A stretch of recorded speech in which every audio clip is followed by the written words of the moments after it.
গোটা মিশরের মানুষ আন্দোলন শুরু করলো। আন্দোলন শুরু করছে মিশরের, নীল নদে পানি নাই, পানি নাই, পানি নাই। তাহলে আমরা এখন কৃষি করব কিভাবে? আমরা সবজি করব কিভাবে? আমাদের মধ্যে দুর্ভিক্ষ চলে আসবে। তৎকালীন সময়ের গভর্নর আমর ইবনুল আস রাদিয়াল্লাহু তাআলা আনহু, তখন উনি ছিলেন। দৌড়াইয়া মিশরের মানুষ চতুর্দিকে মানববন্ধনের মতো মানুষ গিয়া ঘেরাও করছে। ওনার অফিস যখন ঘেরাও করছে, আমর ইবনুল আস ঘর থেকে বাহির হইয়া বলেন, কেন তোমরা আমার অফিস চতুর্দিক দিয়া ঘেরাও করছো? আমাদের একটাই বক্তব্য, মিশরের নীল নদে যদি পানি না থাকে গো, তাহলে এই দেশে দুর্ভিক্ষ শুরু হবে। আর আপনি যেহেতু মিশরের দায়িত্বে আছেন, আপনার বাদশাকে খবর দেন, যেভাবেই হোক যেমনি হোক রাষ্ট্রীয়ভাবে আমাদের কৃষির জন্য পানির ব্যবস্থা যেন করে দেয়, আর না হয় আপনার অফিস আমরা ঘেরাও করলাম। এমন ভয়াবহ পরিস্থিতি শুরু হয়ে গেল। আমর ইবনুল আস চিন্তা করলো, ঘটনা তো ভিন্ন দিকে মোড় দিবে, কারণ নদীতে পানি নাই। এটা রাষ্ট্রে কি করবে? বৃষ্টি দিলে পানি তো। কিন্তু এর আর কথা হইলো, আপনারা পানির ব্যবস্থা করেন, যেভাবেই হোক রাষ্ট্রীয়ভাবে পানির ব্যবস্থা করে দেন, তাহলে আমরা কিছু করতাম। আন্দোলনের এক পর্যায়ে আমর ইবনুল আস বলে, ঠিক আছে, আমি বাদশার কাছে খবরটা পাঠায়া দেই।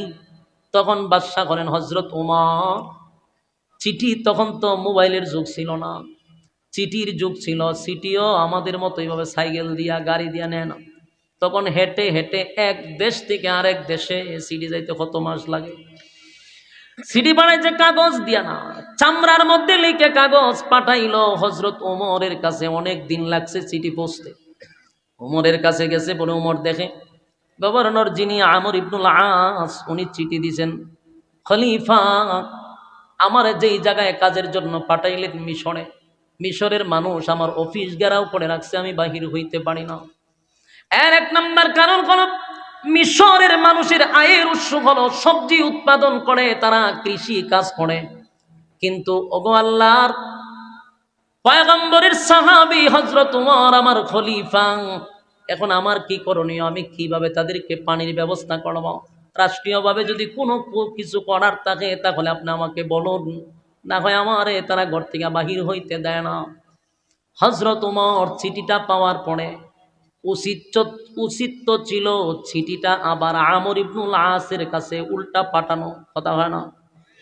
কিন্তু খলিফাতুল মুসলিমিন হযরত ওমর কেমন সাহাবী, কেমন সাহাবী! আমার যুবক ভাইয়েরা, উমরে চিনা দরকার, উমরে চিনা দরকার। উমরের চিঠি রিটার্ন আবার আমর ইবনুল আসের কাছে পাঠান নাই, উনি আবার চামড়ার মধ্যে চিঠি লেখছে কি জানেন? নদীর উদ্দেশ্যে চিঠি লেখছে, নদীরে চিঠি লেখছে। সুবহানাল্লাহ, বাড়ি গিয়া চিঠি তো লেখার দরকার ছিল আমর ইবনুল আসের কাছে, কিন্তু না, এই চিঠি লেখছে উনি নদীর কাছে। উমর চিঠির মধ্যে লেখছে, নীল নদরে, তোরে আল্লাহ বানাইছে আমাদের গোলামির জন্য। পৃথিবীর যত নদী আছে সবগুলি মানুষের গোলামির জন্য বানাইলো। আল্লাহর পয়গম্বরের সাহাবী খলিফাতুল মুসলিমিন হযরত ওমর বলেন, নদীরে তোরে কেন বানাইছে বল? আমাদের গোলামির জন্যই তো বানাইছে। তোর পানি দিয়ে আমরা সবজি করব, কৃষি করব, এই জন্য তোরে বানাইছে। আল্লাহ আমার গোলামি, আমাদের গোলামির জন্য তোরে বানাইছে। তুই যদি আমাদের গোলামি বন্ধ করে দেস, আমি উমর সিদ্ধান্ত নিছি, নীল নদী বলতে আর পৃথিবীতে কিছু থাকবে না, আমি সব মাটি দিয়া বরাট করে দিব। আমার যুবক ভাইরা দিলের কান লাগায় শুনে, হযরত ওমর চিঠিটা দিল নদীর কাছে, তাও নীল নদীর কাছে গো। নীল নদরে ধমক দিয়া দিয়া বলে, এই নীল নদ, কতরে বানাইছে আমার মালিকের গোলামির জন্য, তুই আমাদের গোলামির জন্য তোরে বানাইছে, আমাদের গোলামি করবি, এটা তোর কাজ। তুই যদি বান্দার গোলামি করা বন্ধ করস, বান্দা হইয়া আমি এই নীল নদ চিরতরে বন্ধ করে দিব, পৃথিবীর মানচিত্রে নীল নদ থাকবে না। তাই হযরত ওমর বলল, আমার চিঠিটা পাওয়ার পরে তুই তোর ভিতর থেকে পানি বাইর করবি, পানি দিতে তুই বাধ্য থাকবি, না হয় আমি উমরের কথা লড়বে না। এই কথা লেখা চিঠি লেখা মিশরে আবার পাঠাইছে। মিশরে চিঠি যাওয়ার পরে জনগণের হাতেও চিঠি পৌঁছে গেছে। চিঠি যখন দেখছে মানুষ উমরে পাগল বলতে শুরু করলো, হাসাহাসি শুরু করলো, তামাশা শুরু করলো। দেশের জনগণ বলে উমর কি আমাদের সঙ্গে ফাজলামি করে, উমর কি আমাদের সঙ্গে তামাশা করে, আমাদের বিপদের সময়, আমাদের মুসিবতের সময় উমর সুষ্ঠু কোনো একটা ব্যবস্থা না করে উল্টা আমাদের সঙ্গে মস্কারা শুরু করছে। বলুন স্বাভাবিক এই চিঠি দেখলে আমরাও বলতাম যে আমাদের সঙ্গে মস্কারা চলতেছে, ঠিক নেই? যেমন আমাদের বাংলাদেশের যখন বেগুনের দাম বেড়ে গেছে তখন আমাদের প্রধানমন্ত্রী আমরা সাথে মস্কারা করছে। হয় আমরা বলে চাল কুমড়া দিয়া মিষ্টি কুমড়া দিয়ে বেগুনি খাইতাম। চাউলের দাম বেড়ে গেছে আমরা কয় আলু খান, আমরা কয় মিষ্টি কুমড়া দিয়ে বেগুনি খান। এগুলা জাতির সঙ্গে বহু তামাশার ফাজলামি কিন্তু আম্মাজান করছে রে, আম্মাজান করছে। কিন্তু হযরত উমর তো আর আদা পাগল না। উমর এমন একজন ব্যক্তি যার মেজাজ আল্লাহ পছন্দ করে। উমরের চিঠি পাওয়ার পরে গোটা মিশরে আলোচনা সমালোচনা শুরু হয়ে গেল। দেশের বাদশা হইয়া জনগণের সাথে কেমনে মস্কারা করলো, জনগণের সাথে টাটকা মস্কারি করলো, মেনে নেওয়া যায় না। আন্দোলন আরো তীব্র হইতে লাগলো। দেশের জনগণ গড় থেকে বাহির হইয়া রাজপথে নামলো। এত আন্দোলন শুরু করলো। আমর ইবনুল আস দেশের মানুষকে বলে তোমরা শান্ত হও, তোমরা যারে নিয়ে হাসি তামসা করতেছ সেই উমর রে তোমরা চিনো, উমর রে আগে চিনতে হবে। জুরে কোন সুবহান। আমর ইবনুল আস বলে দেশের মানুষ উমরে চিনতে পারো না, উমরের চিঠি পাইয়া তোমরা এমন ভাবে হাসি তামসা শুরু করলা। আমার বক্তব্য হলো আগে তোমরা উমরে চিনো, তারপরে উমরের ব্যাপারে কথা বলো।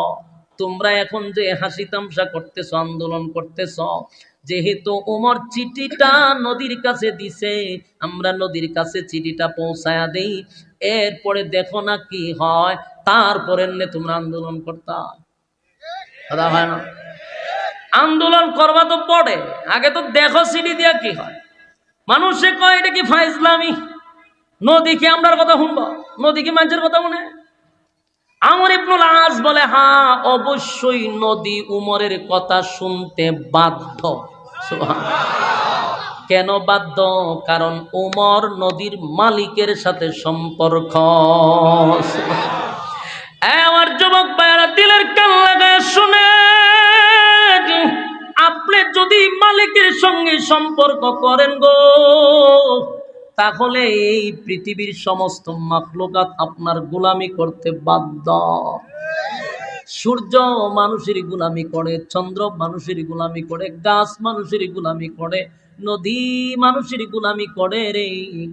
কারণ আল্লাহ বলেন সমগ্র মাখলুকাত মানুষের গোলামির জন্য বানাইছি, মানুষকে বানাইছি আমি আল্লাহর গোলামির জন্য।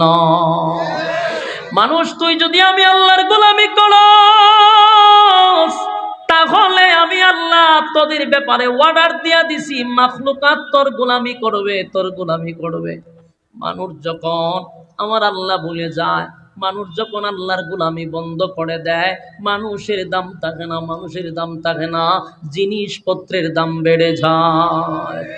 মানুষ তোমার কোনো দাম থাকবে না, কারণ তুমি মালিকের সাথে সম্পর্ক নাই, তাই মালিকের মাখলুকাত তোমার সঙ্গে সম্পর্ক নাই। তুমি যখন আল্লাহর গোলামি করবা, তখন মাখলুকাত তোমার গোলামি করবে। এটাই বাস্তবতা। আমর ইবনুল আস বলেন, এই মিশরের মানুষেরা, মাথা গরম করা যাবে না, কারণ ওমর নদীর মালিকের সাথে সম্পর্ক করছে রে। ওমর যদি নদীরে অর্ডার দেয়, নদী অর্ডার মানতে বাধ্য। সুবহানাল্লাহ। কারণ নদীর মালিকের সাথে সম্পর্ক কার? হযরত উমরের সম্পর্ক নদীর মালিকের সঙ্গে সম্পর্ক। তাই উমর যেহেতু নদীরে অর্ডার দিয়েছেন, নদী মানতে বাধ্য। আমর ইবনুল আস বলেন, চিঠিটা লইয়া দেশের জনগণও গেছে, দেখি আজকে কি হয়। আর না হয় আমর ইবনুল আসকে হত্যা করব, তারাও প্রস্তুতি নিছে, এই তামাশার জবাব আমরা তরবারি দিয়া দিব। এরকম ভাবে প্রস্তুতি নিয়ে গেছে। আমর ইবনুল আস চিঠিটা লইয়া নদীর কাছে গেল। নদীর মাঝখানে গিয়া চতুর্দিকে তাকায়া দেখে দেশের জনগণ তাকায় আছে আমর ইবনুল আসের কাছে, তরবারি লইয়া দাঁড়ায় আছে। যদি পানি না দেয় আমর ইবনুল আসকে হত্যা করার প্ল্যান করছে। জনগণের সঙ্গে তামসা, জনগণের সঙ্গে ইয়ারকি মারা, এর প্রতিশোধ নেওয়ার জন্য তারা প্রস্তুত। আমর ইবনুল আস বলেন, আমি চতুর্দিকে তাকাইয়া চিঠিটা নদীর মাঝখানে শুধু রেখে দিলাম। রেখে আমি যখন সামনের দিকে আগাবো, আমি তাকায়া দেখি আমার পিছনে পানি দৌড়ায়, আমি সামনে দৌড়াই। চিৎকার দেয়া কোন সুবহান। একটা জবান বন্ধ রাখবেন, আল্লাহু আকবার। আরো জোরে কোন আল্লাহু আকবার। এই ইমানের আওয়াজ দিয়ে বলেন আল্লাহু আকবার। হযরত ওমর আল্লাহর কথা শুনে, আমার মালিকের একজন প্রিয় ব্যক্তি হযরত ওমর। উমর যেহেতু মালিকের কথা শুনে, তাই উমরের কথা মাখলুক শুনতে বাধ্য। এই যে নীল নদে পানি হইল রে, বর্তমান বিজ্ঞান বারবার পরীক্ষা করে দেখে, ওই যে 1400 বছর আগে পানি হইছিল, আজ নীল নদের পানি কমেও নাই বাড়েও নাই। হযরত উমরকে চিনো? উমর সাধারণ কোন সাহাবী নয় গো, উমর সাধারণ কোন সাহাবী না। যেই উমরের মেজাজ আল্লাহর কাছে পছন্দ। সুবহানাল্লাহ। উমর যা চাইতো আল্লাহ তা নাজিল করত। দেখি সাধারণ কথা, আয়াত নাজিল হয় নবীদের উপরে, আল্লাহর নবীর উপরে কোরআন আয়াত নাজিল হয়েছে। কিন্তু আশ্চর্যের ব্যাপার হলো 21টা আয়াত হযরত উমরের মেজাজ মতো নাজিল হয়। সুবহানাল্লাহ বাড়ি দিয়া। যুবক বাংলা, আমি শেষ কথাটা বলি, উমরকে চিনায়া আমার আলোচনা সামনের দিকে নিয়ে যাব। শুধু আরেকটা কথা, উমরের মেজাজ আল্লাহ পছন্দ করে। আরেকটা কথা শুনেন, আয়াত 21 জায়গায় নাজিল হয়েছে উমরের মেজাজ অনুযায়ী। সুবহানাল্লাহ। আল্লাহর পয়গম্বর যে সিদ্ধান্ত নিত, উমর যদি বলতো হুজুর এই সিদ্ধান্তটা আমার কষ্ট হয়, আসমানের দিকে উমর তাকায়া থাকতো, উমরের সিদ্ধান্ত অনুযায়ী আয়াত নাজিল করে দিত।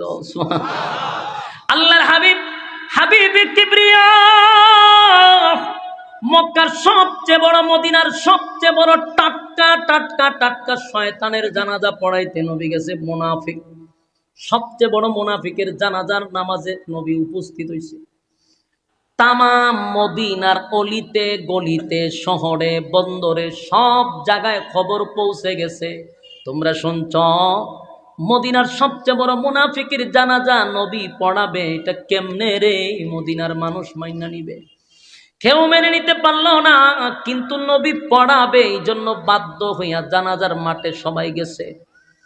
উমরের কানেও গেছে, সবচেয়ে বড় মুনাফিকের জানাজা নবী পড়াবে।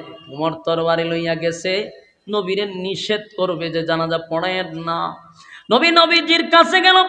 হযরত উমর পয়গম্বরের কাছে যাওয়ার পরে উমরের স্মরণ হয়ে গেল, আমি তো নবীরে নিষেধ করার কেউ না, আদেশ করারও কেউ না। আমি নবীরে আদেশও করতে পারি না, নবীরে নিষেধও করতে পারি না। আমার নবীরে আদেশ করলে আমার আল্লাহ করবে, নিষেধ করলে আল্লাহ করবে। তাই উমর সামনে গিয়া ব্রেক করলেন আর আগাইলেন না, বেয়াদবি হয়ে যাবে। কিন্তু উমরের ভিতরে বড় জ্বালা, যে লোকটার জানাজা নবী পড়ানোর জন্য প্রস্তুতি নিছে, লোকটা ভালো না। দেখতে ছিল বড় একজন ফিসাব, নবীর পিছনে নামাজ পড়ত, মাথায় ফাগরি, লম্বা ফাগরি, দাড়িও লম্বা, আবার ফকেটে মেসওয়াক।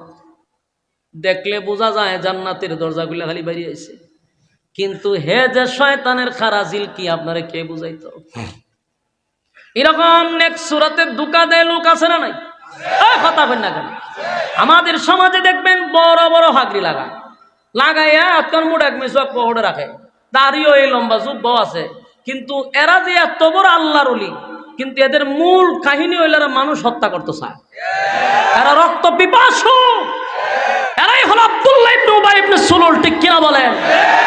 যারা এত বড় দাড়ি আর টুপি লাগাইয়া ইসলামের নাম নিয়া প্রকাশ্যে মানুষের রক্ত খায়, এরা কোন সময় আর যাই হোক এরা আল্লাহওয়ালা হইতে পারে না। আমি মনে করি এরা আব্দুল্লাহ ইবনে উবাই ইবনে সুলুলের উত্তরসূরি। বাস্তব না বাস্তব? যতগুলা খুনি আপনারা দেখছেন সবগুলা খুনির মুখে দাড়ি। এক একটার বুজুর্গগিরি দেখছেন নি, দাড়ি টাড়ি পাঞ্জাবি সবই আছে। এত বড় বুজুর্গ কিন্তু মানুষের রক্ত তারা খাইতে চায়। এরা খুনি, এরা আব্দুল্লাহ ইবনে উবাই ইবনে সুলুলের উত্তরসূরি। এজন্য সমাজে সবাই আল্লাহর ওলি নয়, নেক্সট সুরতেও মানুষকে ধোঁকা দেওয়া হয়। সাবধান করে দিলাম। আপনাদের হাতে পায়ে ধরে বলি, আপনাদের হাতে পায়ে ধরে বলি, আলেমদের বাহিরে পা ফালাইবেন না, আলেমদের বাহিরে জালেমদের সাথে হাত মিলাবেন না ইনশাআল্লাহ। বাংলাদেশে যে তাণ্ডব ঘটাইছে এটা অত্যন্ত ঘৃণিত একটা কাজ তারা করছে, যেটা প্রত্যেকটা মুসলমানের কলিজায় আঘাত দিছে।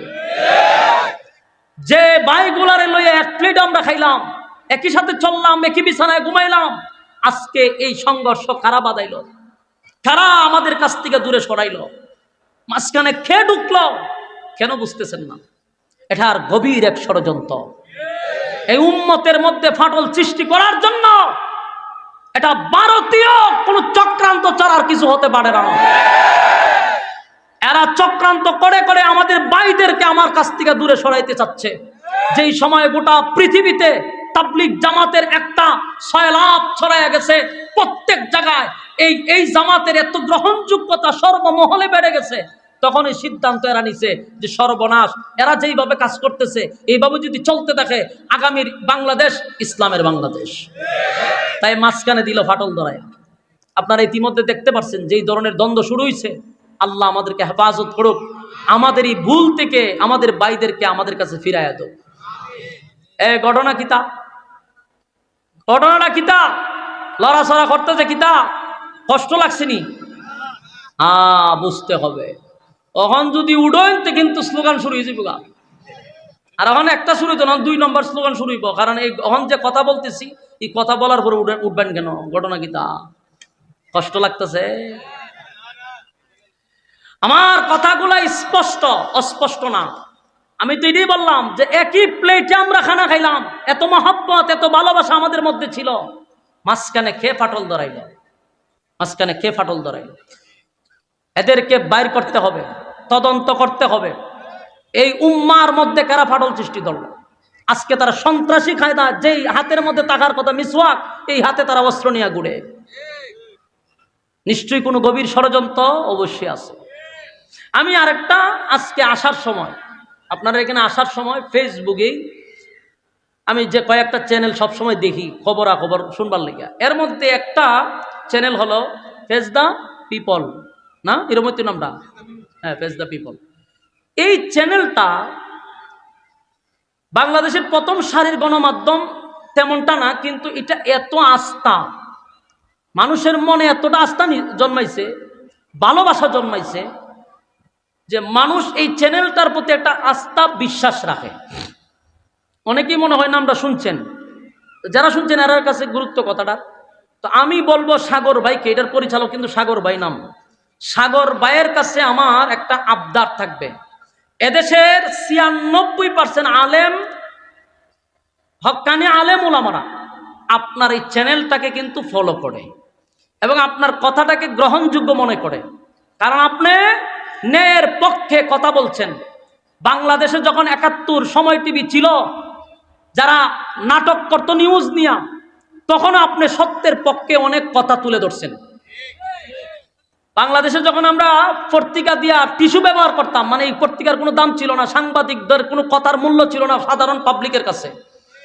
কারণ এর বাংলাদেশে বড় বড় ঘটনা ঘটতো, কিন্তু এরা নিউজ করতো না। নিউজ করতো কোন নায়িকা কতটার সময় বাথরুমে গেছে, কোন নায়িকা কখন কোন কালারের শাড়ি পরছে। এই সমস্ত নিউজ যখন শুরু হয়েছে, প্রথম সারির গণমাধ্যম, মানুষের আস্থা বিশ্বাস চলে গেছে, তখন আপনার এই চ্যানেল ফেস দ্য পিপলের প্রতি মানুষ ঝুঁকায়া পড়ছে। আপনি কিন্তু 16 কোটি নয়, প্রায় 20-25 কোটি মানুষের হৃদয়ে আছেন। তাই এমন কোনো কাজ সাগর ভাই করবেন না যেন আপনার প্রতিও মানুষের আস্থা বিশ্বাসটা চলে যায়। আজকে দেখলাম একজন মেজর, উনি হয়তো বা রিটায়ার্ড পারসন, আগে সেনাবাহিনীর ছিল, উনাকে আনছে উনার টকশুতে। কথাগুলি মনোযোগ দিয়ে শুনেন, যদিও আমি প্রাসঙ্গিক আলোচনারও আইসা পড়ছে, আপনাদের মাথায় রাখা দরকার। উনি ছিল মেজর, বলতে সেনাবাহিনীতে আগে ছিল, রিটায়ার্ডে অথবা বাহিরে তাই না কই থেকে জানি না। উনার আনছে উনার এই পেজ দ্য পিপলের টকশুতে আনছে, আনার পরে তাবলিগ সম্পর্কে ওনাকে জিজ্ঞাসা করতেছে। আমার একটা কথা সাগর ভাই, আমি হুজুরকে যদি টকশুতে বসায় বলেন, হুজুর বিল্ডিংটা কিভাবে বানাইব, কত বস্তা সিমেন্ট লাগবে, কতটা রড লাগবে, আমার বাম্বু দিলে আমি পারবো বলতাম? আমারও যদি কেউ টকশুতে বসায় হুজুর বিল্ডিংটা করতে কয়টা রড লাগবে, কয়টা সিমেন্ট লাগবে, তো এটা হাম্ম কিনা, বোকামি না, মাতলামি না, ফাজলামি না, কথা না। আমি যেই ব্যাপারে আমার জ্ঞান নাই, ধারণা নাই, সেটা আমাকে জিজ্ঞাসা করা একটা ফাজলামি ছাড়ার কিছু না।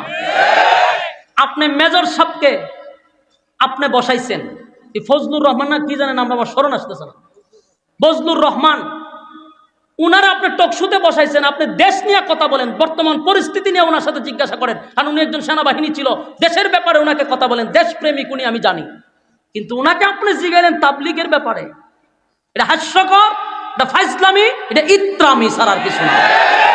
সাগর ভাইকে স্পষ্ট বক্তব্য দিতে চাই, আপনাকে আমরা কলিজা দিয়ে ভালোবাসি।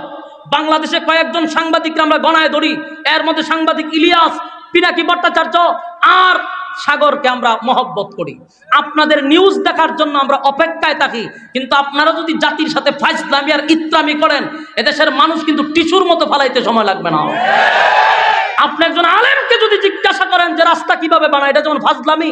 একজন জেনারেল, উনি রিটায়ার্ড পারসন, হযরত উমর গড় গিয়া একার দাঁড়ালো, একটা তরবারি লইছে, লইয়া দুটোটা সামনে হারিয়েছে, হারিয়া কয়, তুই নিজের দাবি করস মুসলমান, আমার নবী বিচার করে দিল, রায় দিল ইহুদিরে, তুই তোর পছন্দ হয়েছে না, আমার কাছে বিচারের সমাধান দিবার লাগে, তা আমার বিচারের রায় কি জানোস নাই?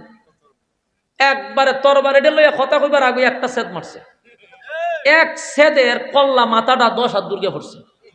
যদি তার ইমানি জজবা ভিতরে থাকে, জজবা যদি থাকে, তাহলে কোরআনের শব্দ শোনার পরে সে আর থাকতে পারবে না, অটোমেটিকলি গর্তের থেকে বাইরে আসবে।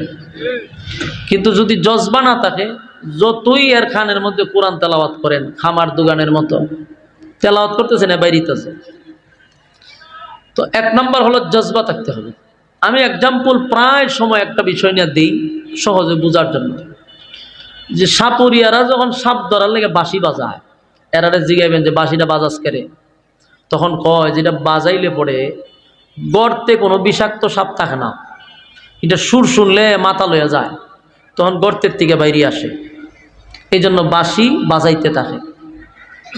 তা আপনাদের এই গাজীপুরা মনে করেন সাপুরিয়া আসছে, আইসা গর্তের কাছেই বৈশা বাঁশি বাজাইতেছে, জনমের বাঁশি বাজাইছে, এক পর্যায়ে বেচারা ক্লান্ত হইছে, কিন্তু সাপ তো আর বাহির হয় না। ঘটনা ঘিরে সাপ বাহির হয় না কেটে, রাগের ছুটে কুদাল একটা লইছে, লইয়া গর্ত খনন করছে, কইরা ভিতরে গিয়া দেখে 2টা আছে, কিন্তু চুপ কইরা বই রয়েছে, লড়েও না। তখন সাপুরিয়া বাইরে আয়া কয়, কিয়ামত পর্যন্ত যদি বাঁশি বাজায় এই 2 সাপ বাইর করা সম্ভব না। মানুষের জিজ্ঞাসা ঘটনা কি, তা বলে ঘটনা হইলো একটা দুরা, একটা মাইটটা দুরা। যখন দুরার মাইটটা দুরারে যতই বিনবাজি বাসান, বিনবাজি যতই বাজান, বাইরিব কেড়ে বিষ নাই, আসলে কাজ করে না। এই জন্য শুনে ঠিক, লড়েও না। ঠিক কোরআনের আওয়াজ শুনলে মুমিন যারা ইমানের জজবা আছে, এরা এই ঘরের ভিতরে থাকতো না, পাগল পাগল হয়ে চলে আসবে। আবার কিছু মানুষ কোরআন শুনে লড়েও না, কোরআন শুনে ঠিক লড়েও না, দুরা সাপের মতো, মাইটটা দুরার মতো লড়েও না, কারণ শরীরে কাজ করে না। কথা না, কোরআনের আওয়াজ দিয়ে শুনে শরীরে কাজ করে না, সব শরীরের পার্টস যা আছে সব ধ্বংস করে দিছে। এই জন্য ইমানি জজবা শরীরে তৈরি করা দরকার। আমি মনে করি যারা আসছেন, অনেকে দাঁড়ায়ও রয়েছেন, আমি মনে করি আপনাদের ইমানের জজবা আছে, আল্লাহ আপনাদের জজবা আরো বাড়ায় দোক, আমিন। রাস্তাঘাটে দোকানপাটে যারা আছে অনেকে আসতেছে, আল্লাহ তাদেরকে দিনের খাদেম, দিনের জন্য কবুল করো, আমিন। তবে আপনারা যারা বসছেন, প্রত্যেকটা মানুষের সাথে শয়তান আছে, আমার লগেও আছে। ওমা, বাস্তব না বাস্তব? আছে, আমার লগে আছে, বরং আপনার আমার সাথে বেশি আছে। হুজুরের সাথে একটু বেশি থাকে, কারণ এরা এক দুইজনে হুজুরে কাভার করতে পারে না। হে দিও বল, তুই ঠিক কর। আবার হাতে গনলে দেড়া, তুই বত জোরে জোরে কেড়ে আসতে। হ্যাঁ, হুজুরের সাথে শয়তান আছে নি? আপনার থেকে বেশি, 2-4টা বেশি আপনার পিছনে একটা লাগাই রাখে। কারণ হইলো এক দুইজনে পারে না। আপনারা যেইভাবে সাইজ করতে পারে এইভাবে আমরা সাথে পারে না। তো শয়তান আছে, তো শয়তান যতগুলো আছে প্রত্যেকটা মানুষের সাথে। আপনারা যেখানে বসছেন, কোরআনের কথা শুনবেন, এটা কি তার ভালো লাগতেছে? শয়তান আমাদের প্রকাশ্য দুশমন। সে কোনো সময় চাইতো না যে আপনার আমল নামায় একটা নেকি ঢুকুক, কোনো সময় তার ভালো লাগতো না। আপনারা যেখানে বলছেন, শয়তান কিন্তু আপনার পাশে দাঁড়ানো আছে, আপনার সাথে যেটা থাকে এটা আশেপাশে আছে, কিন্তু আপনার এখান থেকে উঠাইতে পারলে সে হবে সাকসেস। আর যদি আপনি পয়সা মোনাজাত দিয়া যান, তাহলে হে ব্যর্থ হবে এবং নিজের কপালও নিজেই জুতা দাবাই রিবার করবে, পারলাম না। আমি আর না দিনের সাথে তাকিয়ে এই পরিমাণ লাড়াচাড়া করি, এরপর আজকে আমার জুতা দাবাই দিল। তো শয়তানের গালে জুতার বাড়ি দিতে কারা কারা রাজি? হ্যাঁ, আতলামায়ের না, হাত তুলেন। আটটা তুললে একটা ওয়াদা করেন, বলে আমরা মোনাজাত পর্যন্ত আসি ইনশাআল্লাহ। বলুন কতক্ষণ? মোনাজাত পর্যন্ত থাকবো ইনশাআল্লাহ। ওয়াদা। জায়গা মতো সাইজ করে লেছে আপনারা, কেমনে জানেননি? ওয়াদা বরখেলাপ করা মুনাফিকের খাসলত। যে উঠব স্লোগান দেওয়া শুরু করবেন যে মুনাফিক যায়, মুনাফিক যায়, থাকবো নি ইজ্জত, ইজ্জত সম্মান লেগে উঠতেন না। আমিও কম না, একটা ডাইরেক্ট মিছিল শুরু করে দিব, যাই দেখ যাই দেখ মুনাফিক যায়। অন যদি মনে করেন যে না হুজুর আমার একটা ইজ্জত সম্মান আছে এলাকার, তাহি তুইলানো বসে থাকেন। আর যদি না আমার আদত ইজ্জত নাই, বেজ্জিত তাই আমরা জানগা, আপনার সাথে কোনো কথা নাই। সাবধান, লড়াচড়া করেন যদি ওয়াদা করে লেছেন। ওই উঠলে বুঝুম আপনারে বর করছে শয়তানে, আর নাহলে বুঝলাম আপনি মুনাফিক হয়ে যাইতেছেন। দুই জায়গার ধরা করছে, এখন আর যাওয়ান যেত না। আসি তো ইনশাআল্লাহ, লড়ন সরণ যাইতো না। আল্লাহ কবুল করুক আপনারা, আমিন। সম্মানিত সুধী, আমি আপনাদের সামনে সূরা নিসা এর 65 নম্বর আয়াত তেলাওয়াত করছি। বলুন আমার সাথে, কোন সূরা? নিসা। কয় নম্বর আয়াত? 65 নম্বর আয়াত। আরেকবার বলেন, কোন সূরা? কয় নম্বর আয়াত? এই কথাটা কেন বারবার জিজ্ঞেসি? লাস্টে আমি জিজ্ঞামু বয়ানের শেষে, কোন সূরার কত নম্বর আয়াত। যে বলতে পারবে বুঝবো যে হে ওই আজকে ওয়াজ মনোযোগ দিয়ে শুনছে। সূরার নাম হলো সূরা নিসা, আয়াত নাম্বার হলো 65। এই আয়াতটা কেন আল্লাহ নাজিল করলো, নাজিলের কারণটা কি, কোন প্রেক্ষাপটে, কিসের উপরে ভিত্তি করে, কোন ঘটনাস্থলে আল্লাহ আয়াত নাজিল করছে, বিষয়টা আমাদের জানা দরকার।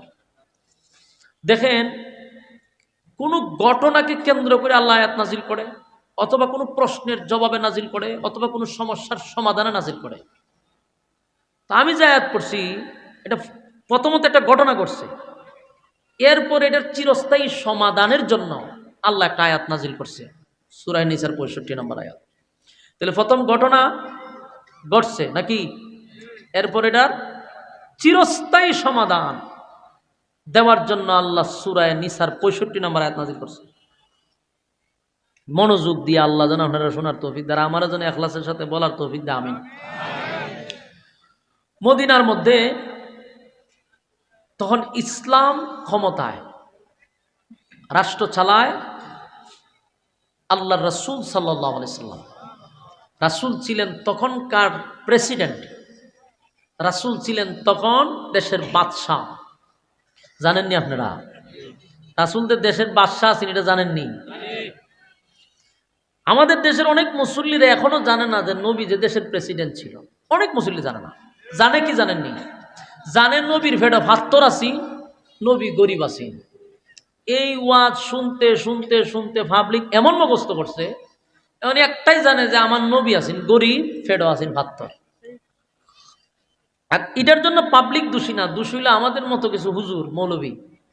মৌলবী হারারা জীবন ওয়াজ করছে খানো দুইরা, নবী গরিব আছেন ফেডো ভাত্তর আছে। আর ই ওয়াজের এত প্রভাব পড়ছে, ই ওয়াজ এত প্রভাব পড়ছে নাস্তিক পাড়ায়, আপনি শুনলে আশ্চর্য হবে। সমস্ত নাস্তিক পাড়ায় ই ওয়াজ কিন্তু মগস্থ।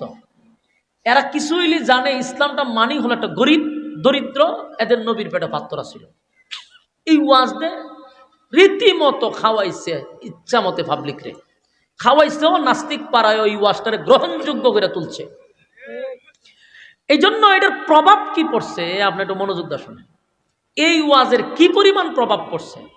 2024 সাল, এখন যদি কোনো আলেম আইসার রাজনীতি করতে চায়, তখন সুশীল সমাজ নাস্তিকরা স্লোগান দেয়া কয়, হুজুররা থাকবো মসজিদে, হুজুররা থাকবো মাদ্রাসায়, হুজুররা থাকবো জানাজার মাঠো, হুজুররা থাকবো কেউ মারা গেলে কোরআন শিব পড়াত, হুজুর গেলে রাজনীতি করতে।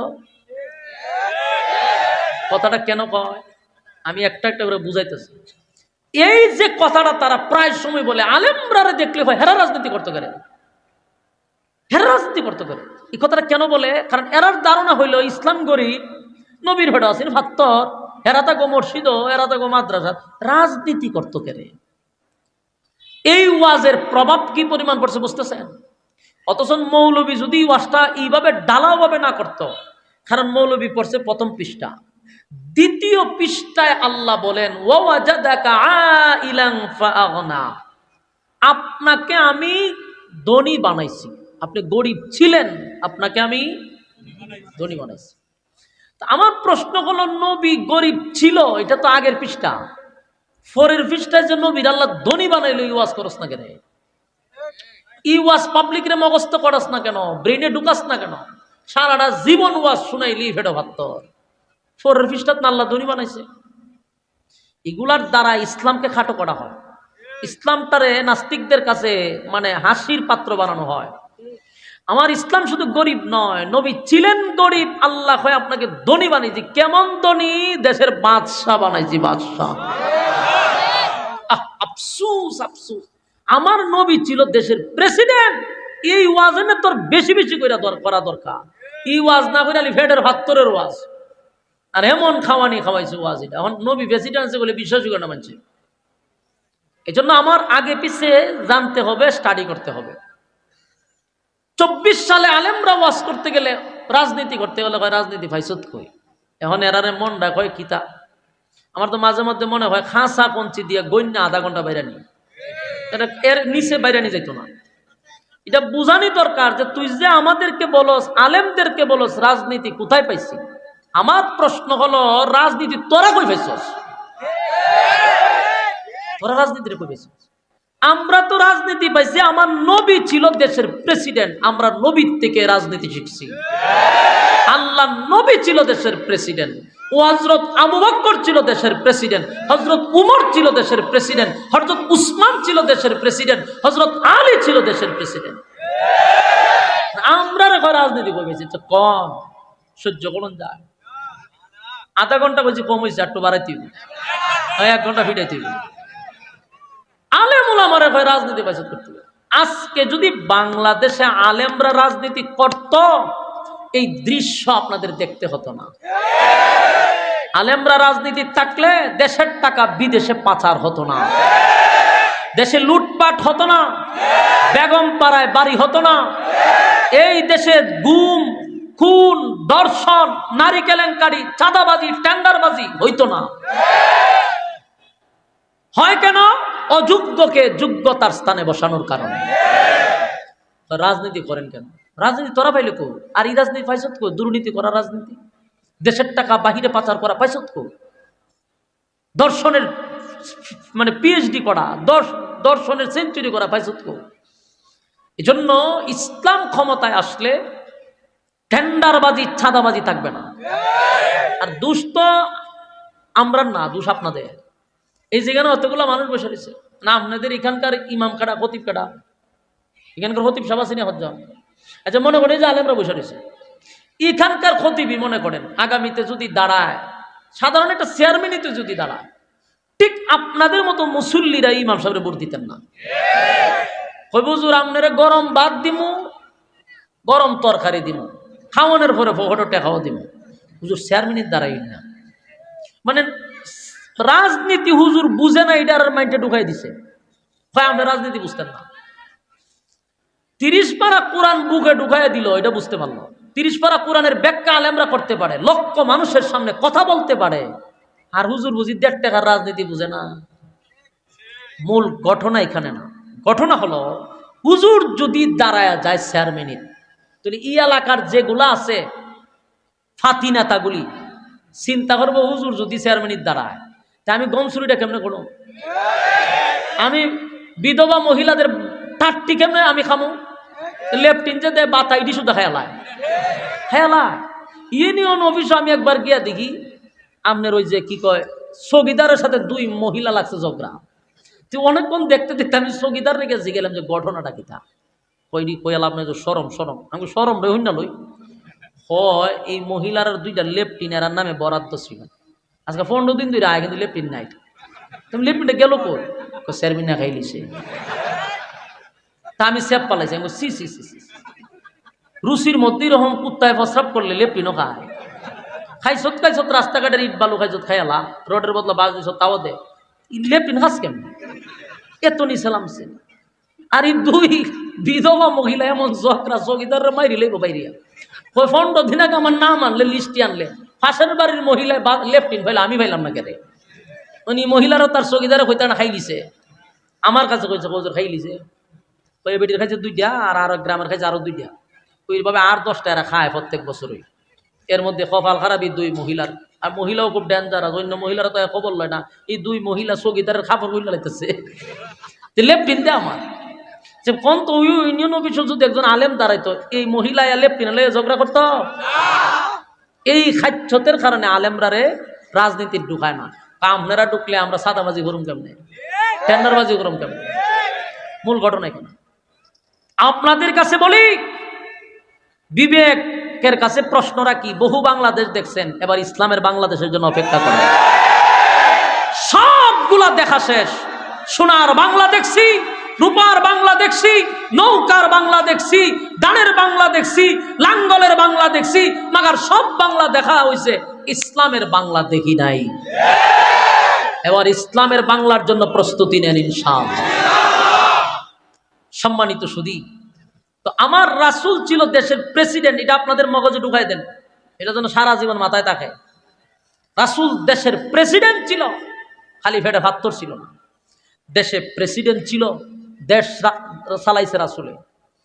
তখনকার ঘটনা, এক ইহুদি ব্যক্তি আর এক নামদারি জুব্বাওয়ালা, দাড়িওয়ালা, পাঞ্জাবিওয়ালা মুসলমান, দেখতে মাশাআল্লাহ মক্কার ইমাম, কিন্তু শয়তানের পুরা হারাজিল কি। এরকম একটা লেবাসদারি লোক হে আয়া কইতাছে, 2 ব্যক্তি ইহুদি আর নামদারি মুসলমান ব্যক্তিটা, 2 জনেই এমন ঝগড়া লাগছে একটা পণ্য নিয়া, বোতল লই মনে করেন, একজনে টানে এটা আমার, হে কয়টা দূর আমার, আমার আমার কইলে কি দরবার শেষ হইব নি? তো সকালবেলা একজনে বাজারে যায় আর দেখছে 2 জনে খুব ঝগড়া করে। বিকাল আয়া কইল, ভাই সারাদিন ঝগড়া করলেন, বিচার তো শেষ হইল না, তা আপনারা একটা কাজ করেন, মাল একটা দাবি হইল 2 জনের, এটা শেষ হইতো না মরার আগেও, আপনারা একজন বিচারকের শরণাপন্ন হন, বিচারকে যে রায় দিব এটা মান্যা বাড়ির যান। তো 2 বলো দেখো কথা তো ঠিক, সারাটা দিন ঝগড়া করলাম, কেউ উত্তর নিতে পারলাম না, বিচার তো করা দরকার। ইহুদি ব্যক্তি এটা কইল যে বাইরে বিচার যে করতি, বিচারক কে? মুসলমান ব্যক্তির দায়িত্ব দিছে, তুই ক কোন বিচারকের মাধ্যমে বিচার করাইবি। এ চিন্তা করছে, আমি যেহেতু মুসলমান, বিচারটা যদি নবীর কাছে লইয়া যায় তো রায় তো আমি পাবো। হয় ঠিক আছে চল, আমরা নবীর কাছে বিচার লইয়া যাবো। ইহুদি রাজি। 2 জন রাসূলের সামনে গিয়ে, হুজুর সকাল থেকে বিকাল ঝগড়া হয়েছে, এখন সমাধান হয়েছে। কি সমাধান? মাল এটা আমার, কিন্তু ইহুদি হইটা হের, ইয়াহুদি কয় না হুজুর এটা আসলে আমার। হে কয় এটা হে। রাসূল কয় বুঝতে পারছো, এটা তো আর এইভাবে হইতো না, এটার একটা সুষ্ঠু তদন্ত নেওয়া দরকার। তদন্তের মাধ্যমে জানতে পারবো আসলে মালটা কার। এটা তার সাধারণ বিচার করলে হইতো না। বাংলাদেশের 16 বছরে যে বিচার হয়েছে বিচার করলে চলবো? সেপ দিয়া কোনো সময় লেপ দিয়া লাগলে চলবো নি? এটা তো তদন্ত করা দরকার। রাসূল এটার তদন্ত করতেছে। সুষ্ঠু তদন্তের মাধ্যমে বাইরে আইছে মালটা আসলে ইয়াহুদি ব্যক্তির, এটা মুসলমানের না। তখন মুসলমান ব্যক্তিরা কইলে করে গায়ের জোর দেখায় লাভ নাই।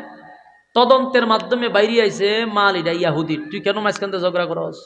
মাল এটা হেরে দিয়ে রায় দিছে, ইয়াহুদিরে রায় দিয়ে দিছে। ইয়াহুদি এই ফুলা ফান্ডিরে দৌড়াই দেন স্যার, আনালে দৌড়ে লয়ে তো ঝগড়া লেগেছে। হ্যাঁ দৌড়ে না, দুন্ডারও দৌড়ে না আমাদের। কত বড় কথা না আবার এখান দেয় আমাদের দৌড়ে লয়ে ভরেন টাইম নাই স্টেজ যাতাযাতি লেগেছে। হ্যাঁ কথা না কই আপনার ভলান্টিয়ার কোথায়? এদিকে যান, এই 3টা ফুলা ফান্ডিতে দৌড়াই দেন। কেউ নাই, একটা মানুষ উঠছে না যারা দৌড়াই দিব। মনোযোগ নষ্ট হয়, একটা ধ্যানে কথা বলা ভালো। আচ্ছা এইদিকে তাকান। এখন এখন শুনেন রায় দিছে কারে? এই মাশাআল্লাহ মনোযোগ আছে। ইয়াহুদি বাড়িতে লয়ে গেছে মা, রাস্তার মধ্যে গিয়া। চিন্তা করছেন?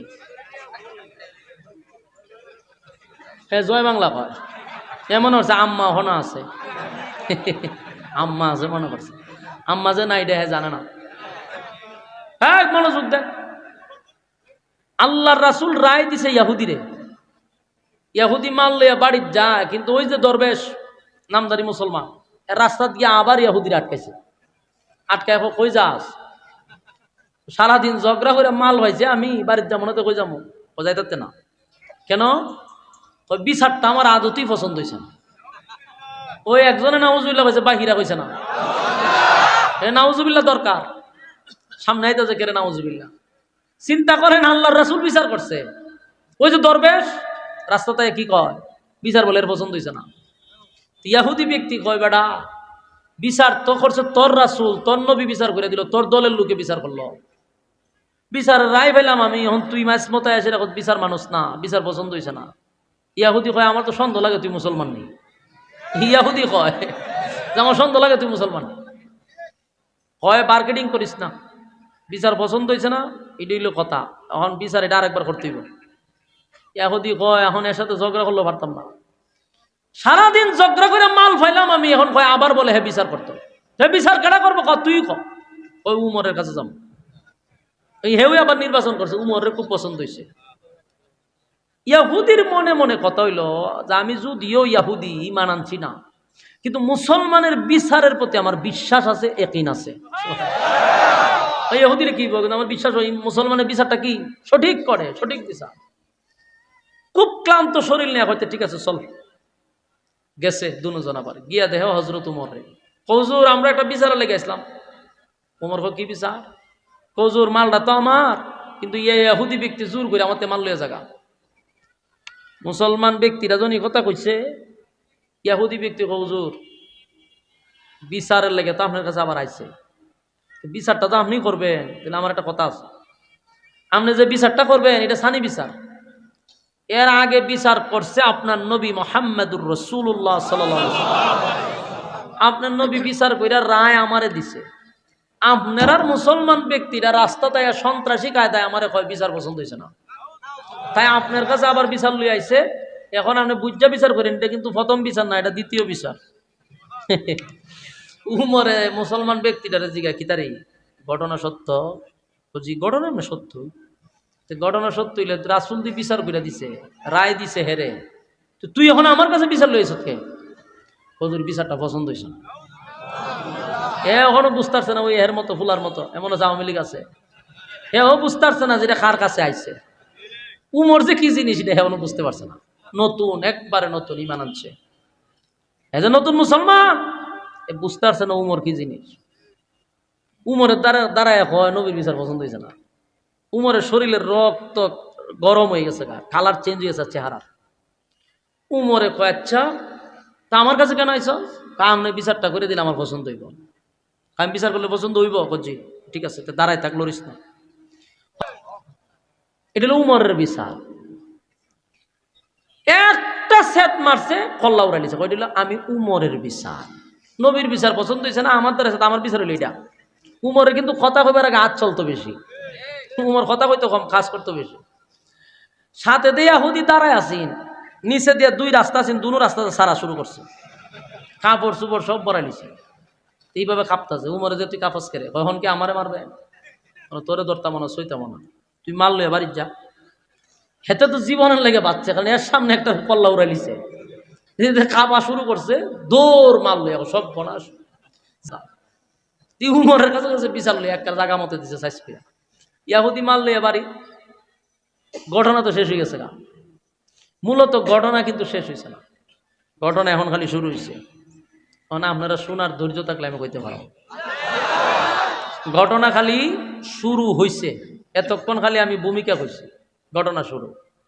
উমর যারে হত্যা করছে শেষ, কিন্তু শেষ না, ঘটনা এখান থেকে শুরু হয়।